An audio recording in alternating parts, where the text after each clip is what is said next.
Bonjour à toutes et à tous et merci de me rejoindre dans cette première vidéo de la formation Prof et Organisé. Dans cette formation, je vous propose de créer votre journal de bord pour alléger votre charge mentale professionnelle et donc du coup gagner en efficacité. Je me présente, je m'appelle Emeline Jensen et je suis détentrice d'un AESI Sciences Humaines depuis 2014. L'AESI, c'est l'abréviation pour agrégation d'enseignement secondaire inférieur en sciences humaines. Donc, en fait, je peux donner cours avec ce diplôme en collège principalement, surtout en fait, en collège, l'histoire, la géographie et les sciences sociales. Par la suite, j'ai décidé de faire 4 années supplémentaires en cours du soir, donc une formation de 3 ans et puis une formation de 1 an séparée, pour pouvoir donner cours de religion catholique et de français langue étrangère. Donc vous vous doutez bien qu'avec ma formation et avec le temps plein, je devais vraiment être organisée pour pouvoir être efficace. Et donc au fil des années, j'ai développé un outil d'organisation qui m'est 100% personnel et qui est le journal de bord que vous avez vu dans les vidéos que je présente sur ma chaîne YouTube. La première chose que je voulais dire par rapport à cette formation, c'était cette remarque que j'ai reçue dans un questionnaire, je vous avais demandé de remplir en février un questionnaire pour m'aider en fait, me donner quelques pistes sur les choses dont vous avez vraiment besoin pour progresser dans votre organisation. Et c'est vraiment l'essence de cette formation, c'est « et si on arrêtait le bricolage ?» Et donc j'imagine bien qu'il y a beaucoup de professeurs qui n'arrivent pas, qui n'ont pas les compétences techniques ou qui ne savent pas par quel morceau prendre le problème finalement et qui prennent des morceaux de ressources de PDF qu'on partage sur des groupes Facebook et donc du coup ils se retrouvent avec un truc un petit peu décousu avec des outils qui leur sont très certainement très utiles mais finalement ça ne ressemble à rien au final et donc du coup cette personne et moi on est sur la même longueur d'onde et c'est clairement pour ça que j'ai voulu faire cette formation parce que je trouve que il n'y a rien de plus satisfaisant que d'arriver à s'organiser, arriver à produire un outil soi-même et finalement se rendre compte qu'on peut le faire évoluer et avoir les compétences pour le faire évoluer. Et c'est pour ça que moi, je suis là aujourd'hui. Alors, dans cette formation, je vais vous proposer 9 modules pour créer votre journal de bord et donc vivre plus sereinement votre année scolaire pour apprendre à vous organiser. Dans le premier module, on fera le point ensemble sur vos besoins personnels, c'est-à-dire que vous et moi, on n'a probablement pas les mêmes besoins d'organisation parce qu'on n'a pas le même profil d'enseignant. Si vous êtes instituteur ou institutrice, si vous travaillez dans une école de l'enseignement qualifiant, si vous êtes en collège, dans l'enseignement classique, clairement, on a 3 profils différents et donc on n'a pas les mêmes besoins et on est, selon si on est titulaire ou prof principal ou pas aussi, bref, il y a plein de choses qui peuvent varier. Et donc, ça va être très intéressant et très important de pouvoir identifier vos besoins qui vous sont propres et qui vont faire en fait en sorte que vous ayez votre journal de classe et journal de bord qui soit 100% personnalisé à vos besoins. Dans le module 2, on réfléchira ensemble à votre organisation et à la charte graphique du journal de bord, parce que du coup, c'est bien d'avoir identifié les outils, mais maintenant, dans quel ordre est-ce qu'on classe tout ça? Et surtout, selon quelle charte graphique est-ce qu'on va travailler pour créer son outil. Le module 3 sera là pour apprendre à créer ces pages graphiques. Moi, ce que j'appelle pages graphiques, c'est tout ce que je vous montre avec les pages de garde, les pages d'intercalaire, mes calendriers mensuels. Ils sont faits avec Photofiltre et vous pouvez aussi en faire avec Canva. Et donc, je vous apprends pas à pas comment, depuis le téléchargement du programme jusqu'à la création de votre page de garde et l'impression de votre page de garde, vous devez faire. Toutes les étapes sont renseignées et on va faire ça ensemble et on va apprendre ensemble et ça va être trop bien. Dans le module 4, on apprend ensemble à gérer un programme qui est libre de droit, qui est open source et qui est gratuit, qui est LibreOffice Writer, qui est en fait la version gratuite de Word. Et donc, j'avais vraiment à cœur de vous proposer de travailler uniquement avec des programmes qui sont accessibles et qui sont gratuits et de ne pas vous demander de payer quelque chose en plus pour pouvoir accéder à la formation finalement.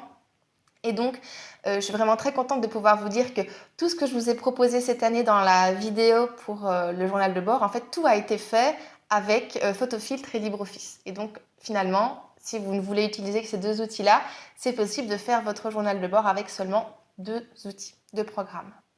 Pour les modules 5 et 6, on va se pencher ensemble sur comment planifier votre année scolaire de la partie annuelle où vous répartissez les différents apprentissages jusqu'au trimestre ou au mois où vous êtes un petit peu plus précis. Je vous proposerai différents modèles différentes structures pour essayer de faire en sorte que vous puissiez vous organiser. Évidemment, j'ai pas de baguette magique, je tiens à le dire dès maintenant. Ce sont des pistes de réflexion et ce sont des éléments pour pouvoir réfléchir à votre organisation. Je ne suis pas à votre place, je ne suis pas là pour faire le travail à votre place non plus, mais je suis là pour vous aider à parcourir ce chemin qui peut être un petit peu long et difficile. J'en suis bien désolée, surtout les premières années où on galère clairement, il faut l'avouer. Le module 7 sera destiné au suivi hebdomadaire, donc savoir comment créer son journal de classe semaine après semaine. Le 8, ce sera pour savoir comment créer son carnet d'évaluation, parce que vous savez que c'est important de consigner les résultats des évaluations. Et moi, j'en ai profité pour faire le doublon avec le suivi des absences. Vous savez, si vous me suivez dans mes vidéos, que je couple souvent les deux. Et enfin, dans le module 9, on travaillera ensemble des idées avec des outils qui sont ultra pratiques et que vous ne voyez finalement nulle part dans les journaux de bord du commerce. Et il y en a beaucoup qui m'ont aussi dit dans le questionnaire que les outils qu'on propose dans le commerce sont beaucoup trop généraux et ça ne correspond pas du tout aux besoins qu'on a et certains sont clairement à côté de leur pompe.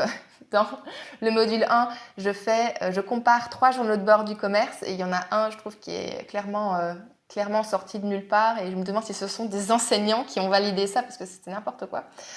Et donc du coup, je vous apprends justement, je vous donne des idées pour des outils pratiques qu'en fait on ne retrouve dans aucun autre endroit et qui sont la base en fait de notre organisation parce que c'est bien de pouvoir avoir ces outils pour pouvoir se décharger d'un tas de trucs dans notre tête et pouvoir dormir la nuit accessoirement. Pour pouvoir accéder à cette formation, je vous propose 3 formules sur base de ce que vous m'avez dit et répété dans les remarques du questionnaire. La première formule, c'est celle que j'ai baptisée électron libre et là vous avez accès à un module spécifique et c'est destiné aux enseignants qui sont autonomes et qui n'ont pas besoin d'un suivi. C'est-à-dire que vous regardez la vidéo, vous prenez les tips et les astuces et les instructions et vous faites votre petite popote à vous pour un module qui vous intéresserait. Seul je vais plus vite, ça c'est la deuxième possibilité et donc là vous avez accès aux 9 modules de la formation. Vous avez aussi accès à des fiches mémo qui sont imprimables pour toutes les parties techniques. Donc quand je vous apprends par exemple à faire votre page de garde avec photofiltre, je vous donne des instructions.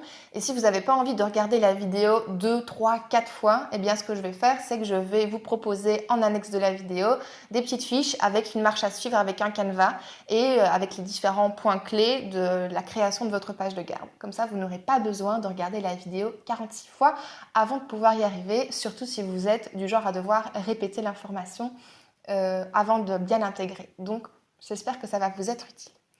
Pour les enseignants autonomes, à nouveau, qui n'ont pas besoin de suivi, c'est-à-dire que là, vous avez accès aux différents modules, vous faites votre popote, vous avez vos fiches et vous faites un magnifique journal de bord, le journal de bord de vos rêves. La formule la plus aboutie, c'est ensemble on va plus loin, avec l'accès aux 9 modules, l'accès aux fiches mémo, mais aussi l'accès à un serveur Discord privé où vous pourrez échanger avec moi et avec d'autres personnes pour pouvoir poser vos questions, pour pouvoir échanger des ressources, pour me demander de l'aide par rapport à la construction d'un outil qui ne serait pas proposé dans la formation. C'est-à-dire que je ne sais pas vous proposer de tout. Et il y a des choses où vous pourriez vous dire, tiens, j'ai besoin de ça. Qu'est-ce que je peux faire? J'ai pas trop d'idées. Demandons à Emeline. Oui, je suis là pour ça. C'est pour ça que je crée ce serveur privé.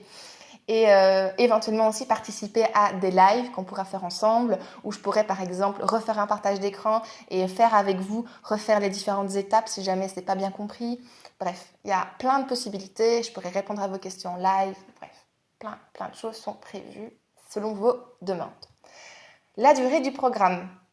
J'ai prévu ça sur 15 jours intensifs où moi je suis là avec vous au quotidien, donc tous les jours. Je viendrai vous demander quelle est votre avancée, quel est votre suivi, est-ce qu'il vous faut quelque chose, est-ce que vous avez besoin d'aide, etc. Mais après ces 15 jours, je suis toujours là, moins présente probablement, surtout si j'ai d'autres serveurs à gérer, mais vous aurez toujours accès au serveur privé avec les ressources, avec tout ce qu'on a partagé dessus et vous pourrez toujours communiquer entre vous aussi. Le but, c'est vraiment d'avoir un groupe de partage, un groupe de collaboration avec d'autres enseignants et de pouvoir en fait s'entraider les uns les autres pour pouvoir arriver à mieux s'organiser et à créer son journal de bord. Alors, pour pouvoir assurer un suivi optimal, je limite les sessions à 12 personnes maximum. Si j'avais limité à 35 personnes, je crois que je ne m'en sortirais pas. Donc, mon objectif ici, c'est vraiment de vous proposer un service de qualité Et donc pour pouvoir faire ça, je limite le groupe à 12 personnes pour la session, par session. La première session d'ailleurs sera organisée du lundi 5 juillet au dimanche 18 juillet 2021. Donc si vous avez envie d'avoir une place, inscrivez-vous. Je laisse tous les liens en barre d'informations. Eh bien écoutez, voilà, je suis arrivée à la fin de la présentation de cette formation. J'espère qu'elle vous tente, j'espère que vous pourrez y trouver votre compte. Moi, je suis très hâte de vous y retrouver là-bas. Je vous laisse tous les liens d'informations dans la barre d'infos. À très vite.